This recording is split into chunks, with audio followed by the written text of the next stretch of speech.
obra para bien y que al final será mucho mejor lo que ven. Hermanos, buenas noches. Nos encontramos nuevamente reunidos para continuar este estudio de Apocalipsis. Les doy gracias por todo este tiempo que nos han venido siguiendo y los insto a continuar para conocer cuál es el mensaje que Dios tiene para cada uno de nosotros. Ahora antes de empezar, vamos a iniciar con una oración. Les pido por favor que inclinen sus cabezas y me acompañen. Señor, te damos gracias por esta noche, te damos gracias, Señor, porque tú eres quien siempre nos está guiando en este estudio. Te pedimos así, Señor, que tu Espíritu Santo vaya delante de nosotros. Es lo primero que nosotros deseamos, Señor, y que Él hable a través de mí para que la palabra, Señor, que yo voy a expresar esta noche sea tu mensaje verdadero conforme a tu escritura que tú nos has proveído, Señor, para la guianza y la bienaventuranza como tú lo has puesto y lo has escrito en este libro de Apocalipsis. Te pido, Señor, que la sabiduría sea sobre todos nosotros y que el entendimiento sea abierto para que nosotros podamos recibir, Señor, de tu parte. Te lo pedimos en el precioso y maravilloso nombre de nuestro Señor Jesucristo. Amén y amén. Hermanos, buenas noches. Ahora vamos a continuar con el estudio. En el estudio anterior, el estudio número 9, vimos acerca sobre el cuadro y completamos las 7 trompetas. Hoy vamos a desarrollar los capítulos 10, 11 y 12. Estos 3 capítulos tienen una particularidad porque están rodeadas de un misterio. No existe realmente hasta el momento una definición exacta que nos pueda nosotros decir esta es la interpretación y esto es lo que nos está hablando. Le hemos pedido al Espíritu Santo que hoy nos guíe y así como Él ha guiado esta enseñanza, yo lo mismo he hecho, le he pedido al Espíritu Santo que me guíe a mí y les voy a ir mostrando lo que Él me ha enseñado. Quiero por favor que recordemos que hemos estudiado este cuadro genérico y que después nos fuimos a estudiar este siguiente cuadro.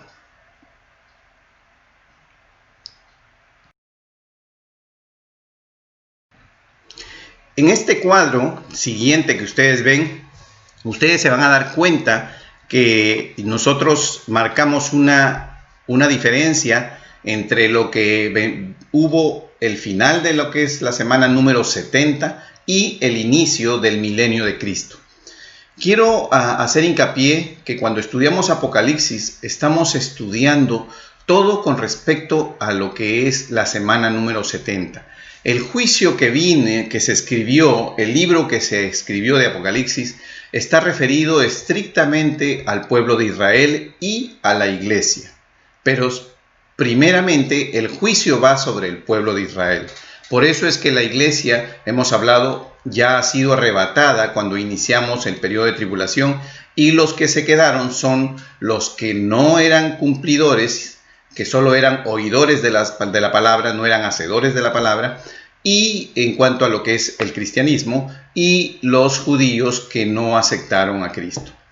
Sabemos que los judíos que aceptaron a Cristo se autodenominan mesiánicos, pero es una autodenominación que equivale a una identificación que vengo yo del pueblo judío y me convertí en cristiano. Porque el apóstol Pablo, los 12 apóstoles eran judíos. Y en ningún momento nosotros vamos a encontrar en la Biblia que estos hombres de Dios que fueron llamados por Él y que los hizo sus discípulos y se convirtieron en estos 12 apóstoles, que han escrito, han iniciado lo que es la iglesia para nosotros y que son actores reales y actores que realmente han intervenido a través de la guianza del Espíritu Santo en escribir la palabra de Dios. Ellos en ningún momento se autodenominan mesiánicos. Por eso es que sabemos que es una denominación moderna que quiere adaptar la circunstancia a identificar solamente que soy judío y me convertí en cristiano y por eso me autodenomino mesiánico. Pero en realidad somos cristianos todos, ¿no? Todos aquellos judíos que reconocieron a Cristo y todos aquellos que creímos en Él y fuimos oidores y hacedores de la palabra, obedientes, cumplidores, hemos sido arrebatados en la primera parte. Entonces, cuando ya ingresamos al periodo de lo que es el Apocalipsis, vemos cómo la travesía se va sucediendo sobre los que se quedaron, pero principalmente sobre el pueblo de Israel.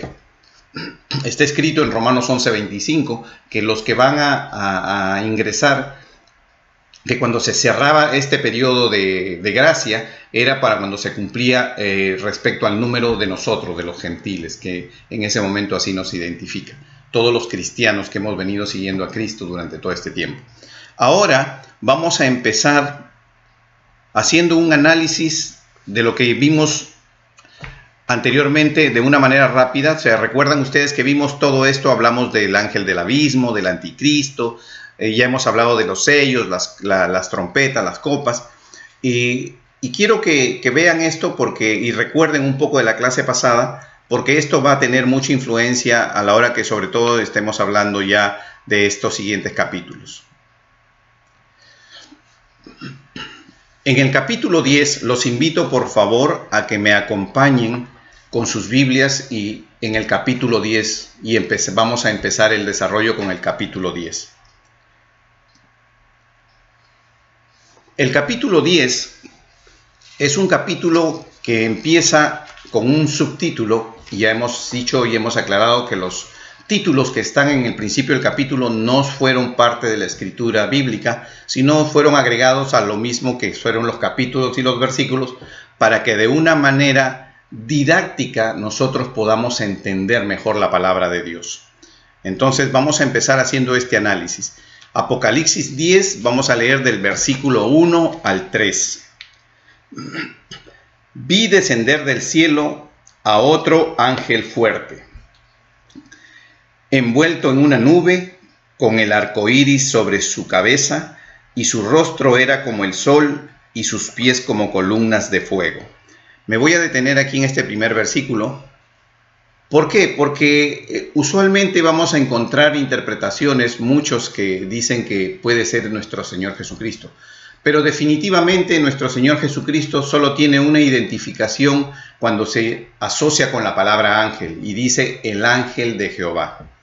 Es el único momento en que realmente Él se asocia con esta palabra y se presenta como el ángel de Jehová. Cuando hablamos del ángel fuerte, no podemos decir ni identificar que este es nuestro Señor Jesucristo, pero obviamente estamos hablando de un ángel que de una u otra manera, por el adjetivo calificativo que se usa, tiene un rango, ¿no? Tiene una manera diferente de ser de los otros ángeles. Continuamos. Tenía en su mano un librito abierto. Puso su pie derecho sobre el mar y el izquierdo sobre la tierra. Y clamó a gran voz como ruge un león. Y cuando hubo clamado, 7 truenos emitieron sus voces.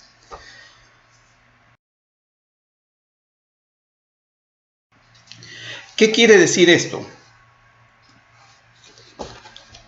Nosotros cuando hablamos de un librito abierto, dice en el versículo 2, si ustedes me siguen, dice un librito abierto, este ángel fuerte, sabemos nosotros que el Apocalipsis es una revelación, así empieza en el versículo 1 de nuestro Señor Jesucristo, y quiero que tomen en cuenta porque más adelante vamos a ver algo que va a suceder que nos puede dar una idea de por qué se habla de esa manera.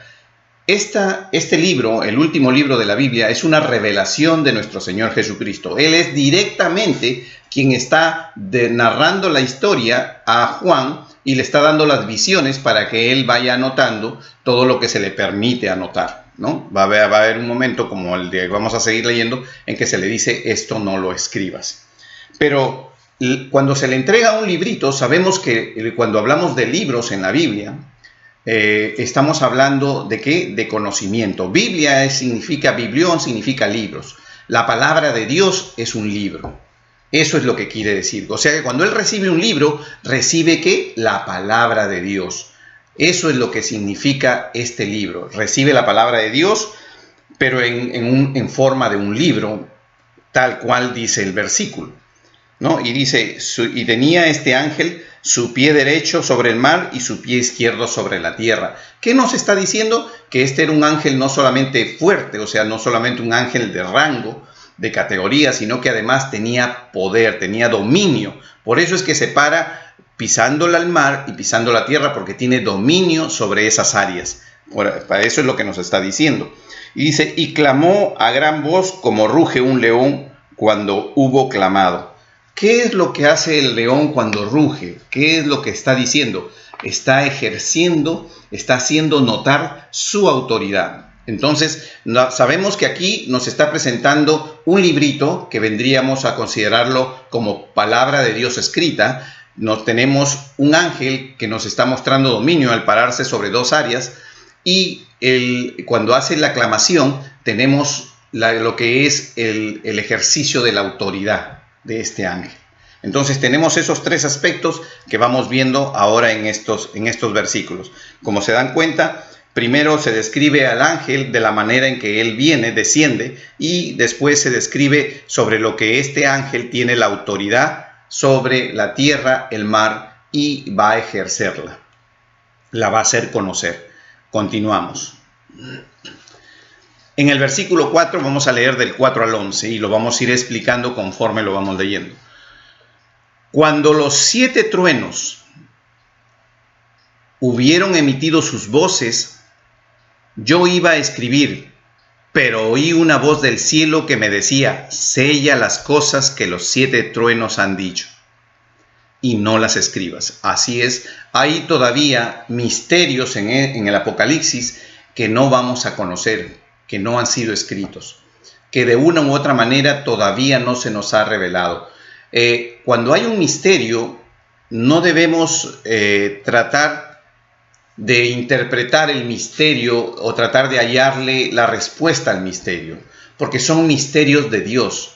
Nuestra mente, nuestra capacidad no va a llegar a la altura ni al nivel del Señor. Por eso es que Él escribe, esto es un misterio, y nosotros debemos tomarlo como viene, creer en Él y simplemente seguir adelante. Porque si comenzamos a querer interpretar el misterio de Dios, nosotros no vamos a poder, porque si lo interpretáramos, si descubriéramos qué es lo que nos quiere decir, entonces ya no sería un misterio. Y aquí el que está dando la revelación es nuestro Señor Jesucristo. Seguimos. Y el ángel que vi en pie sobre el mar y sobre la tierra levantó su mano al cielo y juró por el que vive por los siglos de los siglos, que creó el cielo y las cosas que están en él, y la tierra y las cosas que están en ella, y el mar y las cosas que están en él.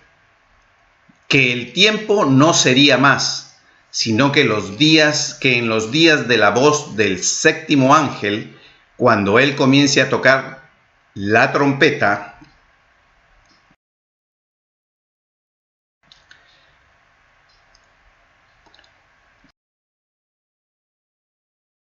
el misterio de Dios se consumará. Observen ustedes cómo la palabra misterio en este momento nuevamente es traída por Dios en este texto.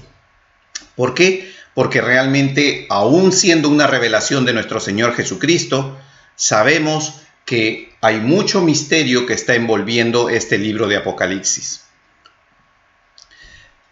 Y algo que hemos venido diciendo y que hemos establecido es que realmente, pese a que en el libro, en el detalle, en la manera que se ha dictado, se ha escrito el libro, estamos dando cuenta que se escribieron primero sellos, después trompetas y de ahí copas, realmente no significa que ese es el orden, sino, como nos hace ver acá, que el tiempo no sería más cuando se toque la séptima trompeta, o sea que ese es el tiempo en que nuestro Señor Jesucristo viene a esta tierra y el tiempo de Apocalipsis se da por terminado.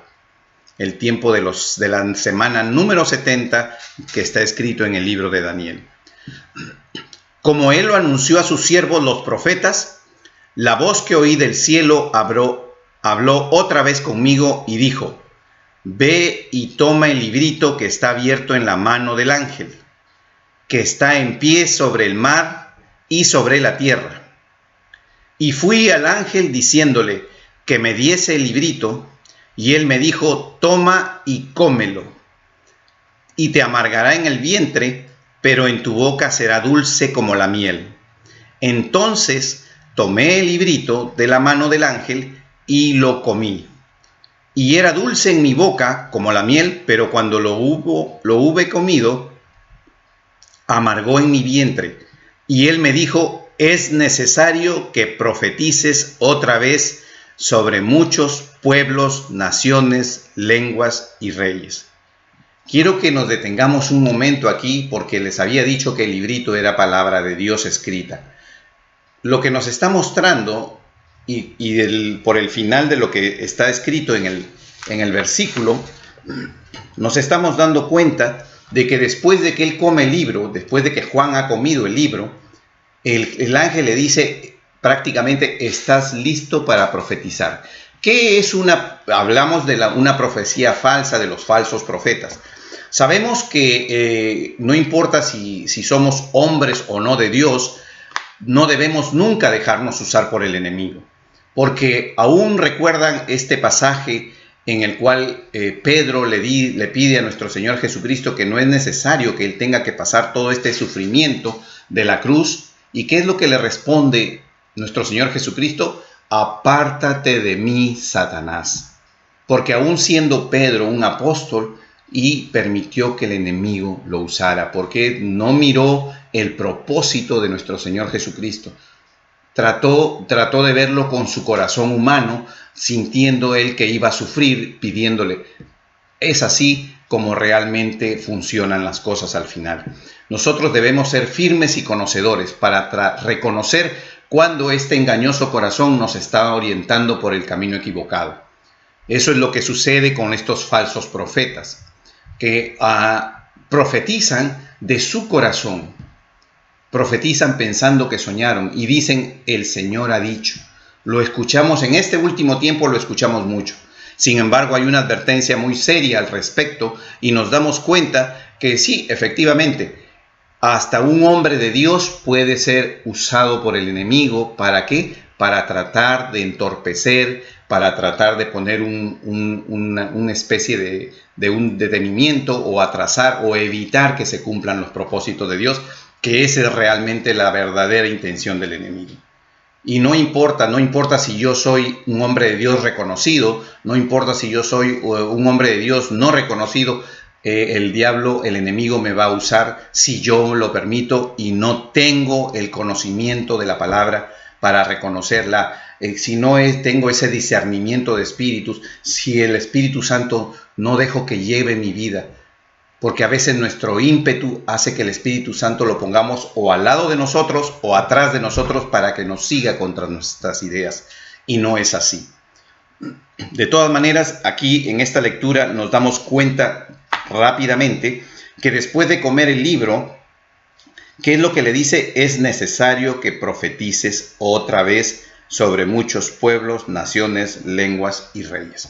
Sabemos que de la profecía que está hablando sobre Juan en este momento no se refiere al Apocalipsis, porque el Apocalipsis no es profecía de Juan. El Apocalipsis es revelación de nuestro Señor Jesucristo. Por lo tanto, estamos hablando de otro momento para que él profetice. Eso es lo que yo estoy entendiendo aquí. Le pedí al Señor que me dé esa iluminación para poder entender, porque si en el primer versículo de Apocalipsis tenemos que lo que estamos leyendo es una revelación de nuestro Señor Jesucristo, entonces no es un libro escrito de profecía de nuestro amado apóstol Juan, como es reconocido. Recuerden que siempre he dicho que tenemos dos amados apóstoles en la Biblia, y lo tenemos a Daniel, reconocido como amado, y lo tenemos a Juan. Y los dos emitieron profecía, ¿no? Emitieron profecía. Los dos Daniel emitió profecía con respecto a los últimos tiempos, porque le fue revelado por sueños, por visiones, y Juan, que en este momento está sirviendo por nuestro Señor Jesucristo, para que anote todo lo que se le está diciendo y nos haga conocer la revelación de nuestro Señor Jesucristo. La palabra correcta para definir en el caso de Apocalipsis es revelación, porque así está escrita en la palabra. Continuamos. Entonces, tomen en cuenta este punto muy importante en el versículo 11, porque más adelante lo voy a volver a citar.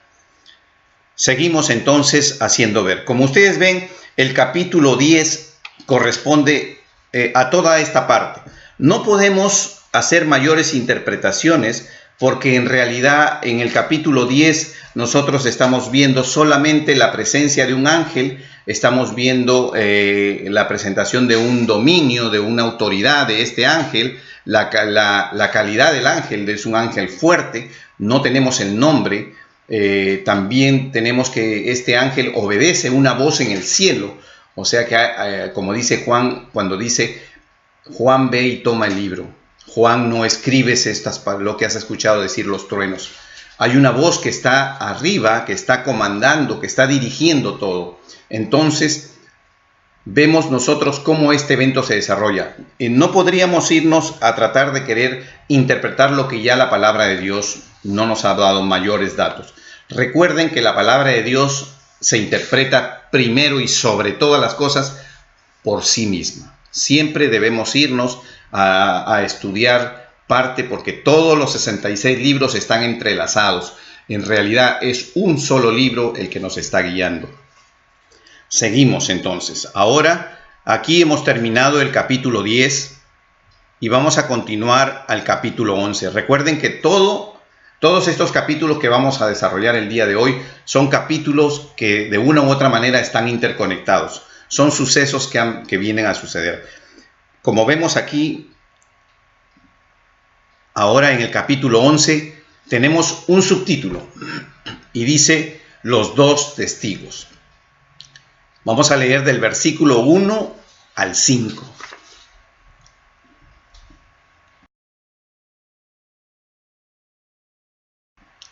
Entonces me fue dada una caña semejante a una vara de medir, y se me dijo: levántate y mide el templo de Dios, el altar y los que adoran en él. Pero el patio que está fuera del templo, déjalo aparte. No lo midas porque ha sido entregado a los gentiles, y ellos hollarán la ciudad santa 42 meses. ¿Qué significa esto?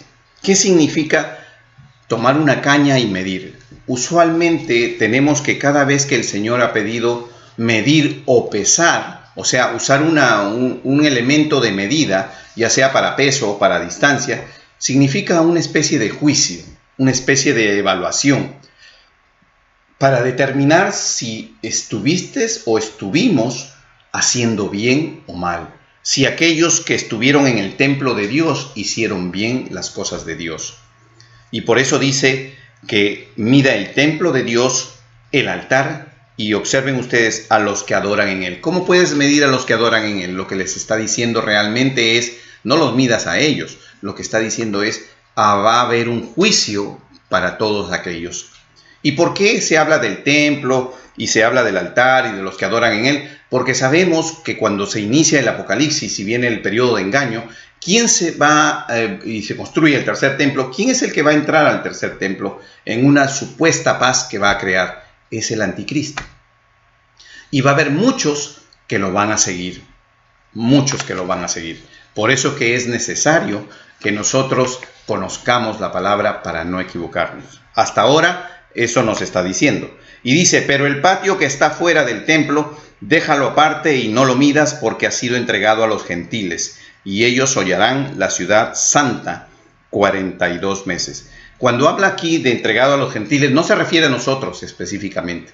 Se está refiriendo a las naciones, se está refiriendo a todos aquellos que no han sido cristianos, porque recuerden que este es el tiempo del Apocalipsis. La iglesia ya no está aquí. Les voy a poner aquí para ir explicando. La iglesia ya no está aquí entre nosotros. La iglesia fue levantada. ¿Se acuerdan que la iglesia fue levantada? Pues entonces los gentiles a los que nos estamos refiriendo en este momento, en esta etapa de la historia, ya no son los cristianos que han sido cumplidores y hacedores de la palabra. que han sido oidores y hacedores de la palabra, sino se refiere a todas las naciones, a todos aquellos que se dejaron poner la marca o el nombre o el número de la bestia. Se refiere a todos aquellos los cristianos que se volvieron apóstatas y se quedaron, o a todos aquellos que de una u otra manera los podemos calificar como la iglesia de la Odisea, que no cumplieron conforme a Dios y se quedaron y tienen una segunda oportunidad. Pero va a haber muchos que aún teniendo una segunda oportunidad no van a aceptar a Cristo. Entonces todos ellos son los que van a hollar la ciudad, la van a pisar. Hollar significa pisotear, significa, ¿no? O sea, de una u otra manera golpear la ciudad. Dice, por 42 meses. 42 meses es 3 años y medio. Sabemos que son 3 años y medio los que van a actuar. Seguimos leyendo. Y daré mis 2 testigos que profeticen por 1260 días, vestidos de cilicio. Observen ustedes. Dice, y daré mis 2 testigos que profeticen por 1260 días. Si nosotros hacemos el cálculo de 1260 días y lo hacemos de acuerdo al año judío aproximadamente del tiempo en el que se desarrollaron las cosas en la iglesia primera, de acuerdo al calendario judío, es aproximadamente también 3 años y medio, porque el año judío varía, puede tener 353, 354, 355, 356 o 357 días por año. Existe una variación, no se ha podido llegar a una determinante manera de decir esta era la cantidad de días que se computaban en el tiempo en el que Juan vivió. Recuerden que el libro de Apocalipsis fue escrito aproximadamente en el año 100 después de Cristo, que es cuando ya Juan estaba en la isla de Patmos. Entonces nos damos cuenta que habla de 2 testigos. Y vamos a seguir leyendo para explicar acerca de estos 2 testigos, porque a veces encontramos estudios que hablan mucho y ponen nombres e identifican personas para decir quiénes son estos testigos. Estos testigos son 2 olivos y los 2 candeleros que están en pie delante del Dios de la tierra. ¿Qué significa esto? Imagínense ustedes, 2 olivos y 2 candeleros que están en pie delante del Dios de la tierra. Si usted lee su Biblia, si usted por favor mira su Biblia detenidamente, se va a dar cuenta que la última parte de este versículo 4 está escrito en mayúsculas la palabra Dios, o sea, se está refiriendo al Dios de Israel, al Dios todopoderoso, al Dios en el cual nosotros creemos. Pero dice, delante del Dios de la tierra. ¿Cuándo Dios estuvo en la tierra? Fue Emmanuel, nuestro Señor Jesucristo, Dios hecho hombre, el momento que estuvo en la tierra. Entonces, estos 2 testigos, por lo que dice la palabra, pueden ser personas que de una u otra manera, discípulos que caminaron con él. Muchos dicen que puede ser Enoc y puede ser Moisés, porque dicen Enoc no murió. Otros dicen puede ser Enoc y puede ser Elías. Otros dicen puede ser Elías y puede ser Moisés, porque se sucedió que se les vio en el monte de la transfiguración. Pero en realidad la palabra no nos dice nada. Pero sabemos que vienen para profetizar. Y también si ahora retrocedemos y nos acordamos de lo que dice el capítulo 10 en el versículo 11, ¿qué es lo que Juan recibió? Recibió un librito.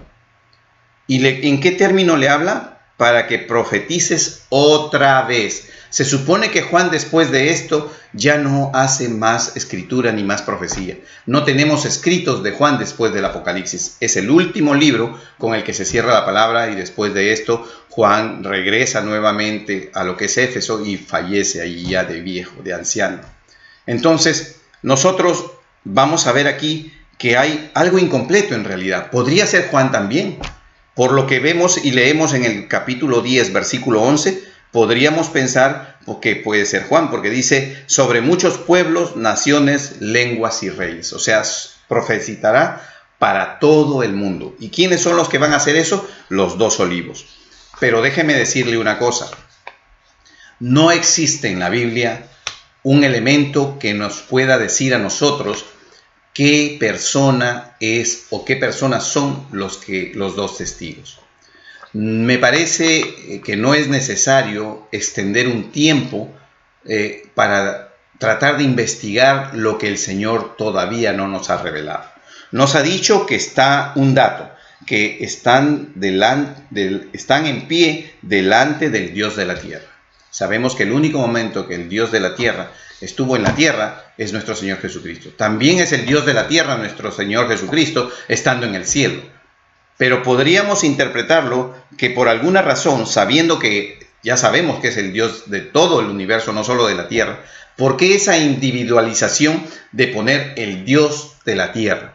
Porque de acuerdo a la palabra revelada que hemos recibido, que es la Biblia, el único que bajó, se hizo hombre, que se humilló y dejó su divinidad, fue nuestro Señor Jesucristo. Después sabemos que nuestro Dios es el Dios del universo, porque Él es el creador de todas las cosas que existen. Pero aquí hace una individualización. ¿Es una interpretación posible? Sí, pero no no quiero hacer una conceptualización definitiva y decir esto es así. No lo es posible, es probable, es una interpretación más a tantas que pueden haber leído o escuchado. Pero en ningún caso existe una manera de determinar quiénes serán estos dos testigos. Pero sí determinaremos que estos dos testigos, y vamos a seguir leyendo cuál será la obra de estos dos testigos. Y dice en el versículo 5, si alguno quiere dañarlos, sale fuego de la boca de ellos y devora a sus enemigos, y si alguno quiere hacerles daño, debe morir él de la misma manera. ¿Qué quiere decir? De que estos hombres van a tener poder concedido por Dios, y van a actuar y van a hacer la voluntad de Dios. Pero aún así, dice la palabra, y vamos a ir a los siguientes versículos, dice la palabra que ellos recibirán el ataque del enemigo. Dice, versículo 6. Apocalipsis 11, vamos a leer del versículo 6 al 14. Estos tienen poder para cerrar el cielo, a fin de que no llueva en los días de su profecía, y tienen poder sobre las aguas para convertirlas en sangre, y para herir la tierra con toda plaga cuantas veces quieran. Recuerden que todo este proceso de plagas, ¿quién lo vivió? Lo vivió Moisés.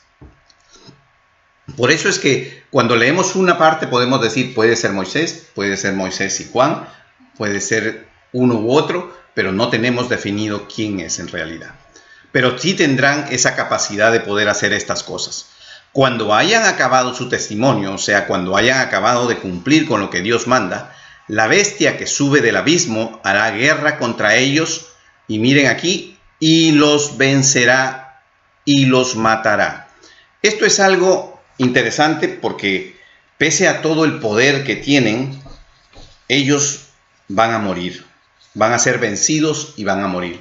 Pero la razón por la cual ellos van a ser vencidos y van a morir no escapa al propósito de Dios. Lo que Dios está queriendo es mostrarle a la humanidad que Él es el Dios todopoderoso, el Dios de la vida, y que con Él nadie muere, el que está con Él. ¿Por qué? Y vamos a seguir leyendo para darnos cuenta qué es lo que sucede después.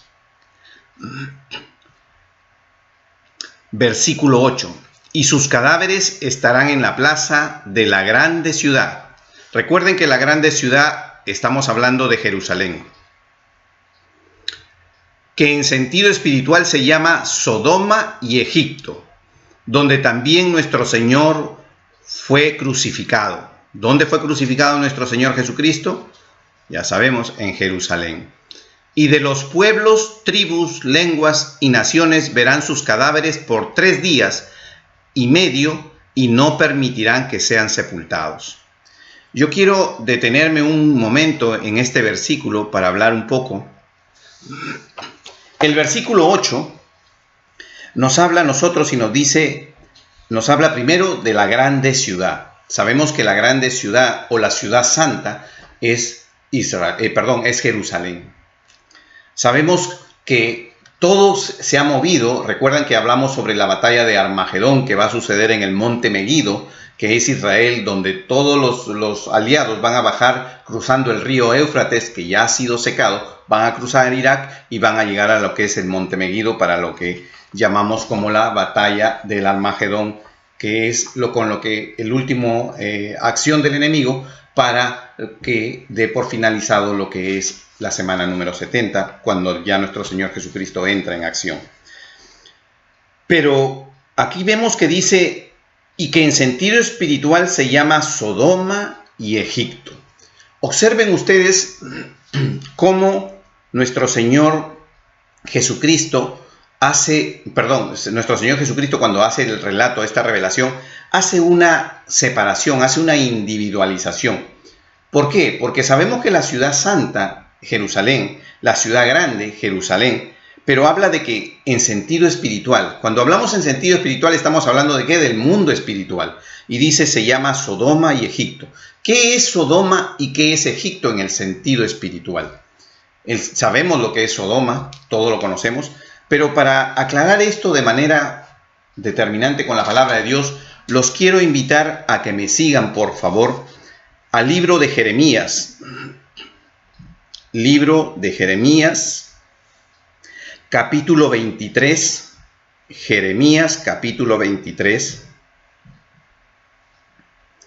versículo 14. Vamos a leer primero Jeremías, capítulo 23, versículo 14. Jeremías 23, versículo 14.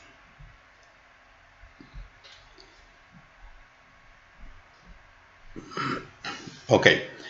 Y en los profetas de Jerusalén he visto torpezas, cometían adulterios y andaban en mentiras y fortalecían las manos de los malos, para que ninguno se convirtiese de su maldad.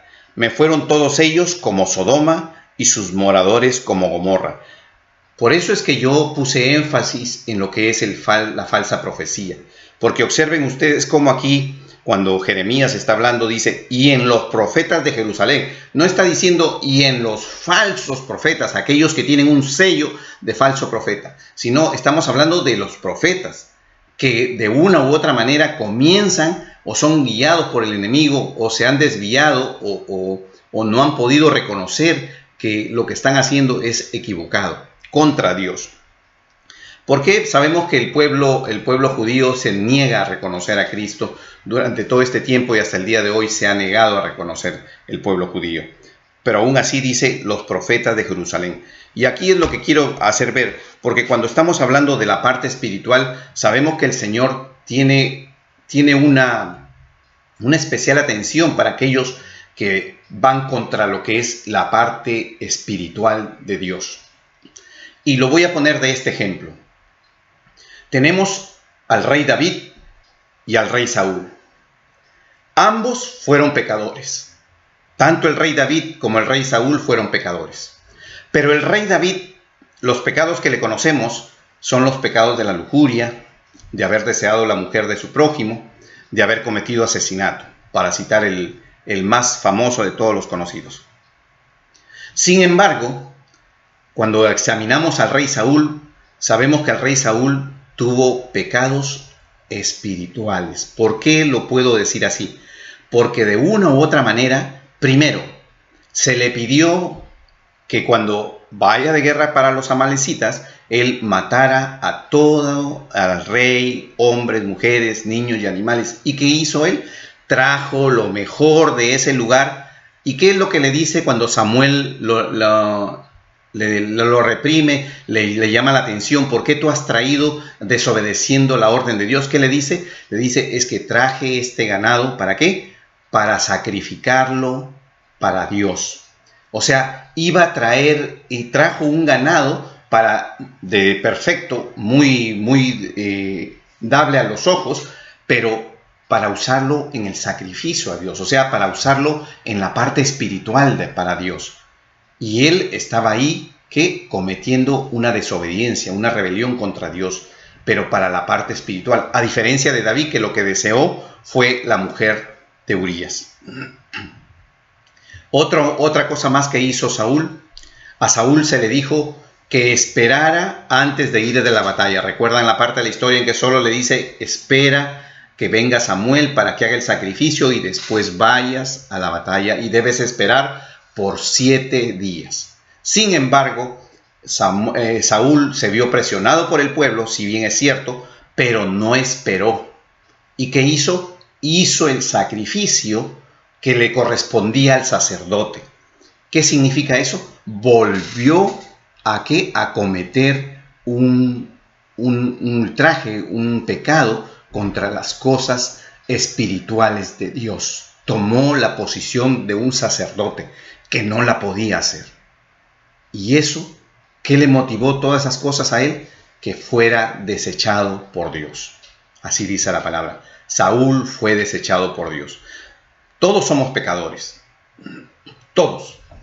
David fue pecador. Y obviamente cuando cité David no fue el único pecado. Es el pecado que tenemos registrado en la Biblia de una manera muy conocida sobre lo que es el asesinato de Urías, de lo que es la lujuria, el deseo el adulterio, el deseo de tener a otra mujer que no es la suya. Pero aún así, David, ¿qué es lo que hacía? Danzaba para él. Construyó una casa especial cuando mandó traer el arca del pacto. Puso 5,000 músicos. ¿Para qué? Para que tocaran, para alabar al Señor. ¿Se dan cuenta la diferencia de los pecados entre David y Saúl? Pues ahora dejo esa parte porque no es el tema y los hago ver aquí. Y en los profetas de Jerusalén, como dice en Jeremías 23:14, he visto torpezas, cometían adulterios y andaban en mentiras y fortalecían las manos de los malos para que ninguno se convirtiese de su maldad. ¿Qué es lo que están haciendo? Están entorpeciendo el trabajo, el desarrollo de la vida espiritual del pueblo. Eso es lo que están haciendo. Por eso que hago énfasis. Por eso es que se llama anticristo, falso profeta, porque es la manera en que va a usar el engaño el enemigo. Vamos a continuar. Hasta este momento quería detenerme porque esto era importante. Podemos leer también esto, los invito a que marquen en sus... No lo voy a leer para no tomar mucho tiempo. Los invito a que marquen sus Biblias en Ezequiel capítulo 23. Ezequiel capítulo 23 contiene una historia muy interesante donde habla sobre 2 hermanas que tiene un aspecto también espiritual.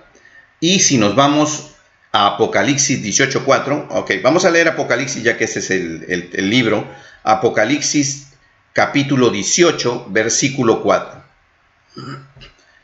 Apocalipsis capítulo 18, versículo 4.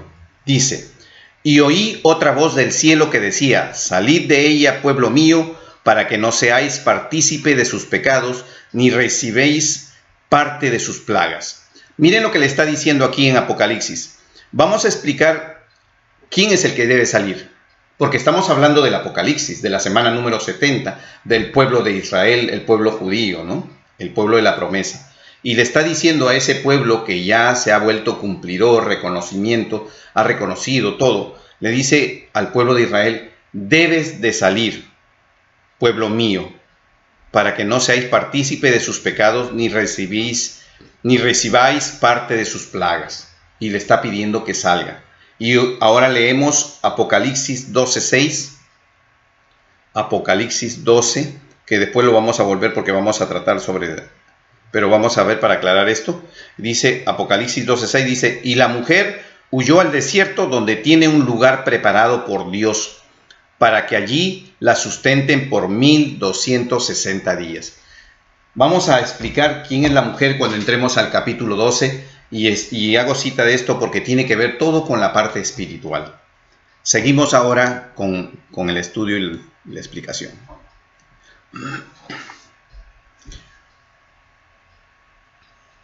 Versículo 10. Y los moradores de la tierra se regocijarán sobre ellos y se alegrarán y se enviarán regalos unos a otros, porque estos dos profetas habían atormentado a los moradores de la tierra. Estos dos olivos, estas dos lámparas, también se les denomina dos profetas. Por eso es que hacía yo mención de Juan cuando le da el librito para que profetice más adelante. Había atormentado, dice, a los moradores de la tierra, pero después de 3 días y medio entró en ellos el espíritu de vida enviado por Dios, y se levantaron sobre sus pies, y cayó gran temor sobre los que lo vieron. Y oyeron una gran voz del cielo que les decía: subid acá. Y subieron al cielo en una nube, y sus enemigos los vieron. En aquella hora hubo un gran terremoto, y la 10ª parte de la ciudad se derrumbó, y por el terremoto murieron en número de 7,000 hombres, y los demás se aterrorizaron y dieron gloria a Dios del cielo. El segundo ay pasó. He aquí, el tercer ay viene pronto. Entonces, ¿dónde ubicamos el manejo o el desempeño de estos dos olivos, dos candeleros, dos profetas? Lo ubicamos en el sello número 6. En este momento, cuando sucede el sello número 6, el segundo ay es el sello número 6, es la trompeta número 6. Cuando dice serán los 3 ayes, habla de la 5ª, la 6ª y la 7ª trompeta. El segundo ay es la 6ª trompeta. Entonces sabemos que esto va a suceder en el momento que estén sucediendo lo que está escrito en la trompeta número 6. Y así es como va a ser ubicado. ¿Se dan cuenta? Hemos ubicado ahora la escena donde va a suceder, el momento en que va a suceder esto. Por eso, como ustedes pueden ver, ahora vamos a seguir al siguiente capítulo, que es el capítulo 12. Cuando ya estudiemos este capítulo 12, antes de ingresar al capítulo, quiero hacer mención de algunas cosas y por eso he puesto estos datos aquí. En el capítulo 12 nosotros vamos a tener descripción de, por decirlo así, personajes que van a intervenir para entenderlos. Recuerden que Apocalipsis está lleno de figuras, lleno de una manera gráfica de mostrarnos a nosotros, de mostrarle a Juan las cosas. Entonces nosotros tenemos que tratar de entender, porque la interpretación va a depender exclusivamente de entender estas gráficas bíblicamente, cómo es que ellos lo vienen haciendo. Entonces, Apocalipsis 12. El dragón, tenemos aquí, dice, es el diablo y la serpiente, en Apocalipsis 12. Si ustedes me siguen con Apocalipsis 12, ustedes van a ver que en el esquema se habla de un dragón y se habla de una mujer. La mujer es Israel. ¿Recuerdan en Génesis capítulo 3, versículo 15? Se habla de la serpiente y la mujer, cuando hablamos de Adán y Eva. En ese momento no existía la iglesia. En ese momento recién se inicia lo que es la población de este mundo, con Adán y Eva, que son los primeros hombres creados por Dios. Entonces, para un efecto de concepto general y conocer nosotros, que más adelante lo vamos a usar, existen 4 mujeres que se nombran en Apocalipsis. Jezabel, que está asociada con las falsas profecías y enseñanzas, Apocalipsis 2, versículo 20, ahí está mencionada. La gran ramera, asociada con la falsa religión, y aquí es donde hemos hablado mucho sobre esto, la falsa religión, va a llegar el momento en que vamos a tocar esto también. La iglesia, que es la esposa del Cordero, que está en Apocalipsis 19, y la mujer vestida de sol, que es en Apocalipsis 12, en el que vamos a estudiar. En el Antiguo Testamento, el pueblo de Israel es la mujer adúltera. Y, por ejemplo, si ustedes, los invito a que vayan a Jeremías 3.1 y a Jeremías 3.20, y ustedes van a leer al respecto sobre lo que se considera a Israel como una mujer adúltera. ¿Por qué? Porque siempre estaba de una u otra manera combinándose con ellos no se mantenían apartados y se ven obligados a no unirse Ellos se unieron con los pueblos que los conquistaron, sus mujeres, y tuvieron que después tratar de abrirse de estos para que puedan seguir manteniendo el pueblo original, no prostituirse.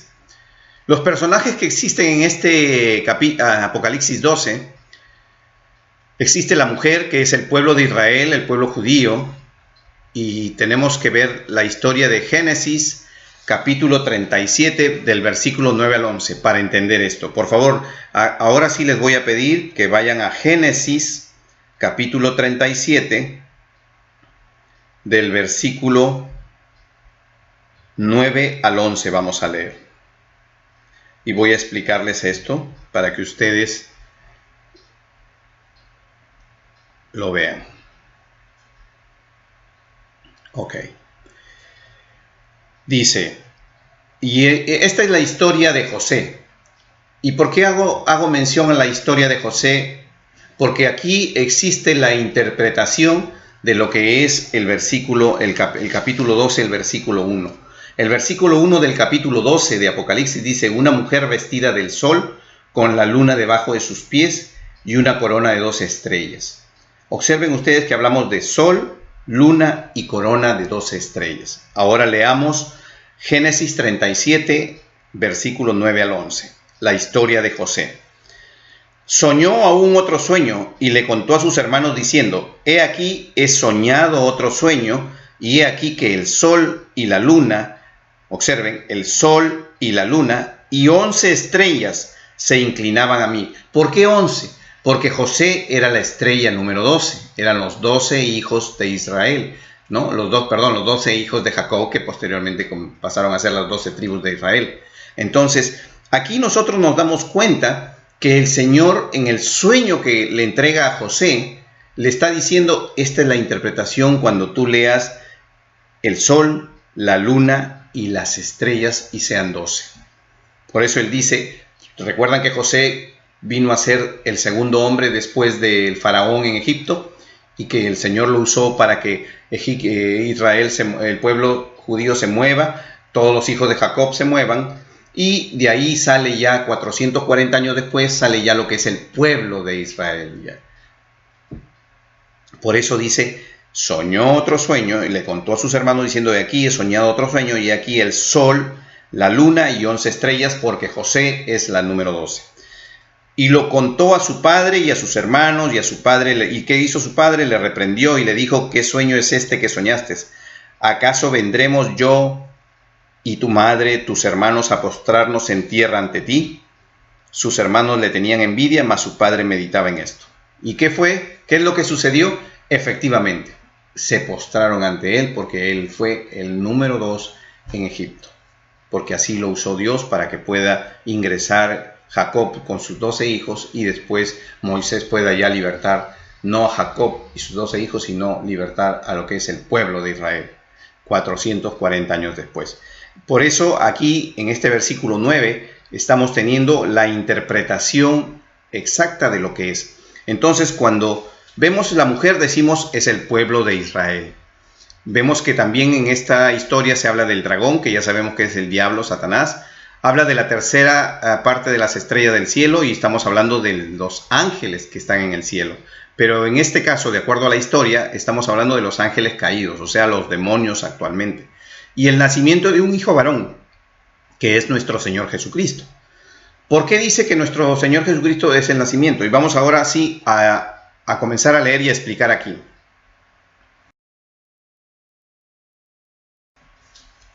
Apocalipsis 12, capítulo 1, hasta el versículo 17 vamos a estudiar. Empecemos con el capítulo 1.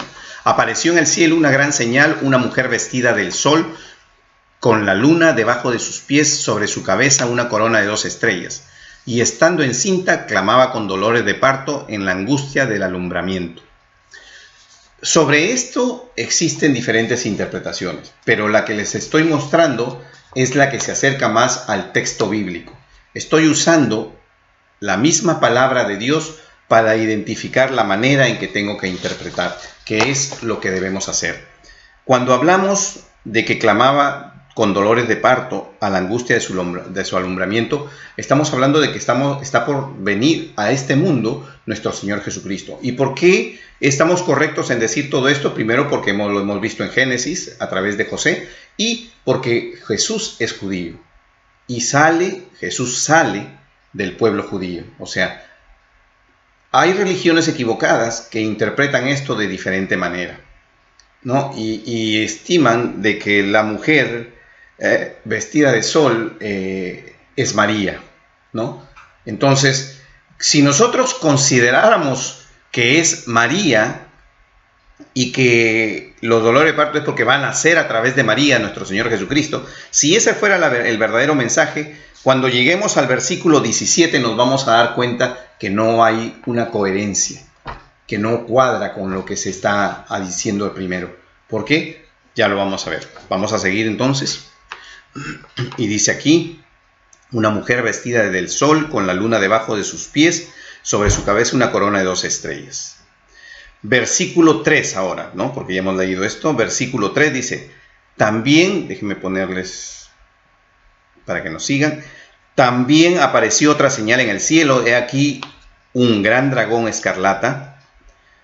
Escarlata significa color rojo, que tenía 7 cabezas y 10 cuernos, y en sus cabezas 7 diademas, y su cola arrastraba la tercera parte de las estrellas del cielo, y las arrojó sobre la tierra, y el dragón se paró frente a la mujer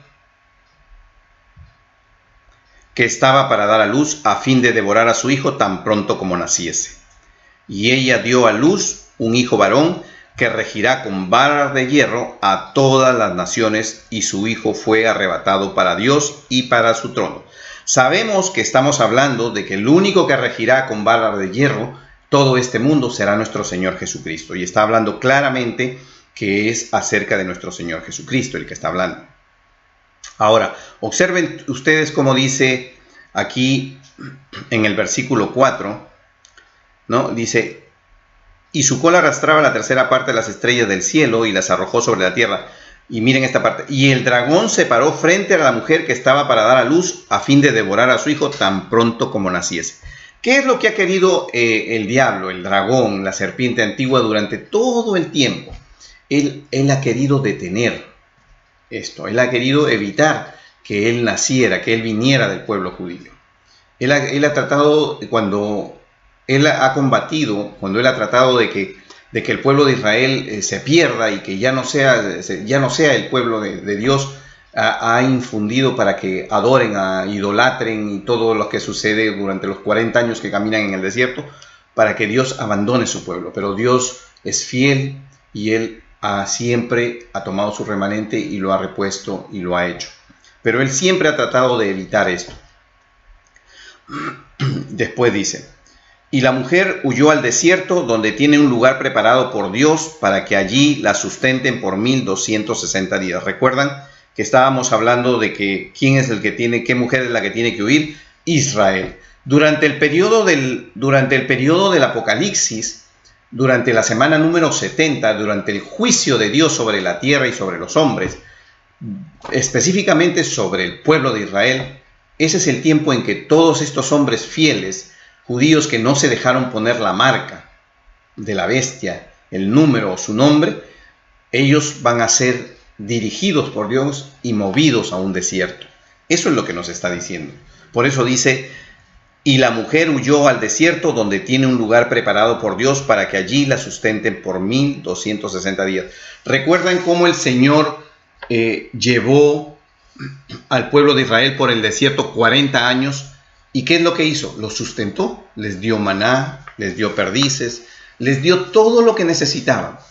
Durante 40 años de caminata que tuvieron, el Señor sustentó el pueblo de Israel cuando salió del cautiverio de Egipto. Lo mismo dice este versículo. Cuando la mujer huye al desierto, que Dios ya preparó, o sea, Dios ya diseñó, ya preparó un lugar en el desierto para que el pueblo, aquellos que no se pusieron la marca, se muevan hacia ese lugar. Y dice que se moverán hacia ese lugar y estarán allí y serán sustentados por Dios. ¿Por cuánto? Por 3 años y medio. Después dice, hubo una gran batalla en el cielo. Miguel y sus ángeles luchaban contra el dragón y luchaban el dragón y sus ángeles. Sabemos que durante el desarrollo de Daniel, Miguel es el arcángel que Dios ha designado para que proteja al pueblo de Israel. Él es el ángel encargado de ver todas las necesidades del pueblo de Israel. Por eso es que ustedes van a ver que aquí empieza Miguel a luchar con el dragón. ¿Por qué? Porque siempre dice que hay una batalla. ¿Recuerdan cuando hablamos de que estaba en ese momento Daniel orando y dice, y viene el ángel y le dice, estuve peleando con los reyes de Persia y ahora tengo que volver porque después voy a pelear con los reyes de Grecia?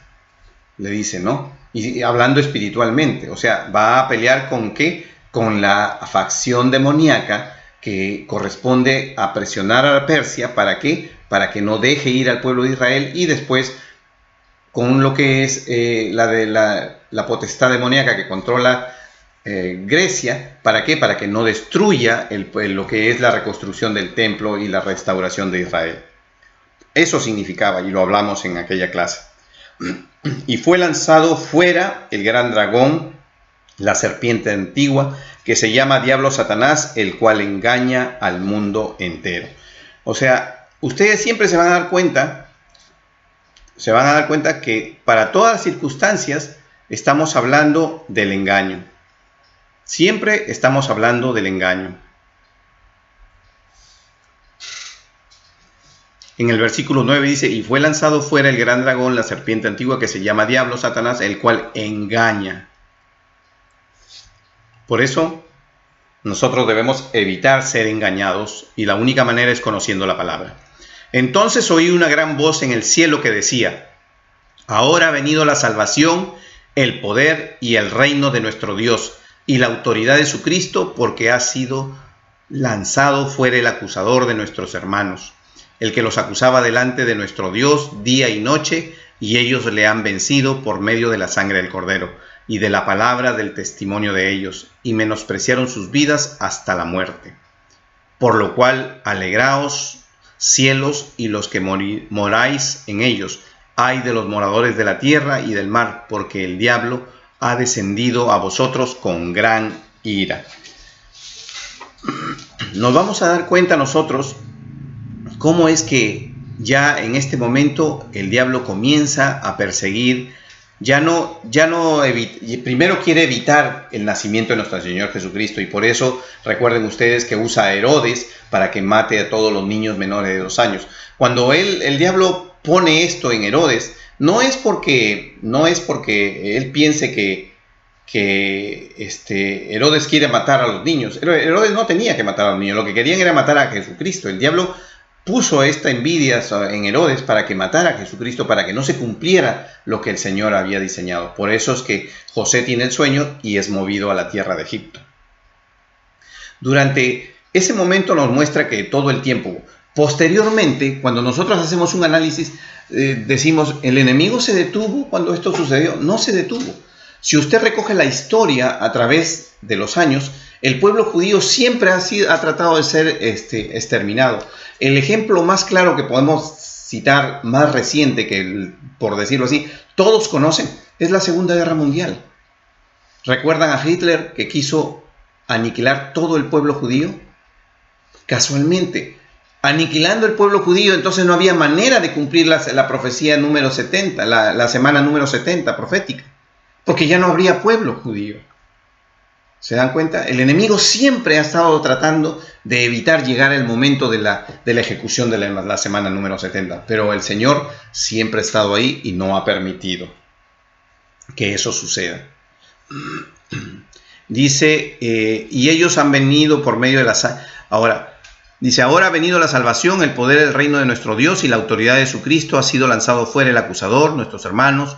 Dice, no, que los acusaba delante de nuestro Dios día y noche, y ellos le han vencido por medio de la sangre del Cordero y la palabra de testimonio de ellos, y menospreciaron sus vidas hasta la muerte. Por lo que vemos aquí, por ejemplo, y cuando habla él de esto, es porque a través de nuestro Señor Jesucristo, Él es el único, a través de ese sacrificio grande que Él hizo por nosotros, y a través de la palabra de Dios, es que nosotros vamos a ser salvos. No hay otra manera si no es aceptar a nuestro Señor Jesucristo como nuestro Señor y nuestro Salvador. Continuamos. Apocalipsis 12 del 13 al 17. Y cuando vio el dragón que había sido arrojado a la tierra, persiguió a la mujer que había dado luz a su hijo varón. Ya sabemos, persiguió a Israel. Inicialmente trató de matar a Cristo, pero cuando no lo pudo, trató de matar a todo el pueblo de Israel. Y se le dieron a la mujer las 2 alas de la gran águila para que volase de delante de la serpiente al desierto, a su lugar donde es sustentada por un tiempo, tiempos y la mitad de un tiempo. Observen que nuevamente se dice que se le dieron alas. No podemos interpretar básicamente qué significan estas alas, pero podemos y sabemos que alas implica volar o implica velocidad. De una u otra manera, el pueblo de Israel va a ser sacado. Va a ser ayudado por Dios para moverlo al desierto y ahí estará por 3 años y medio. Y eso es lo que nos está diciendo. Y Dios estará en el asunto. Dios es el que proveerá. Cuando habla de tiempos y la mitad de un tiempo, está diciéndonos 3 años y medio. Y la serpiente arrojó de su boca tras la mujer agua como un río, para que fuese arrastrada por el río. Pero la tierra ayudó a la mujer, pues la tierra abrió su boca y tragó el río que el dragón había echado de su boca. En otras palabras, el dragón no se va a quedar quieto, el enemigo no se va a quedar quieto, va a tratar siempre de evitar que Israel se mueva al desierto que Dios ha dispuesto. Y observen ahora el último versículo al cual realmente es donde viene la parte que nos aclara que la primera parte no estábamos hablando de María ni de nada por el estilo. Dice, entonces el dragón se llenó de ira contra la mujer y se fue a hacer guerra contra el resto de la descendencia de ella. Observen, o sea, estaba haciéndole guerra a la mujer. ¿Quién es la mujer? Israel. Pero como no puede, porque el Señor protege al pueblo de Israel, entonces se va a hacer guerra ¿contra quién? Contra nosotros, los que guardamos los mandamientos de Dios y tenemos el testimonio de Jesucristo, los cristianos.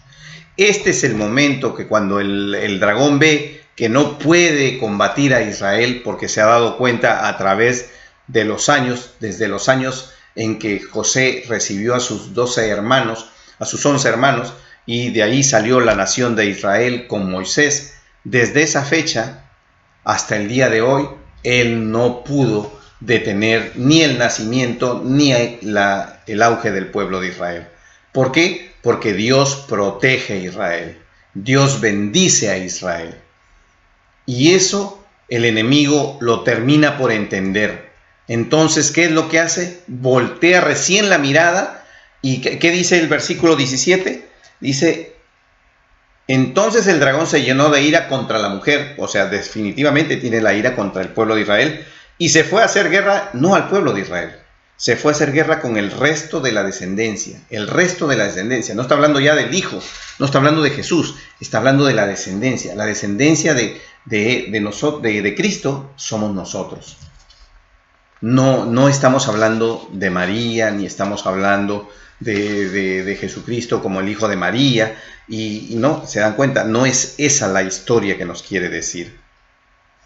Y por eso nosotros debemos saber. Es más, hay una parte, por ejemplo, si ustedes leen la parte en la que dice que nuestro Señor Jesucristo es arrebatado, para que, si nosotros leemos 12, dice versículo 5, Apocalipsis 12, versículo 5, dice, y ella dio a luz un hijo varón que regirá con barra de hierro a todas las naciones, y su hijo fue arrebatado para Dios y para su trono. El hijo fue arrebatado, no María. María solo fue un hombre. Sin embargo, cuando hacen una interpretación equivocada, ellos, como empezaron equivocadamente desde que empezaron diciendo que la mujer era María, entonces comienzan a cometer el error. Es como cuando yo diría, como tenemos la parábola de las 10 vírgenes, 5 vírgenes estaban listas esperando por el esposo, y 5 vírgenes no estuvieron listas con su lámpara llena de aceite. entonces yo podría decir, eso significa que el 50% de los que vivimos en este mundo vamos a ser salvos y el otro 50% no vamos a ser salvos. Y eso es una interpretación totalmente errada. Esa no es la manera de interpretar. Eso no nos dice la Biblia. Pero por eso es que hay que tener cuidado. Hay que buscar cuál es lo que coordina para que nosotros podamos presentarlos como debe ser. Por eso,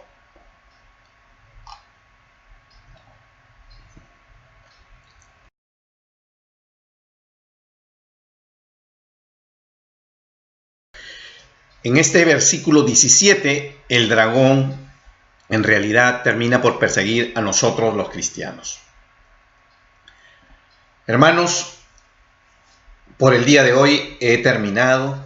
Les agradezco su atención, les agradezco su interés y los invito a que nos acompañen el próximo media de la noche. Gracias, que Dios los bendiga. Y descubrí que todo obra para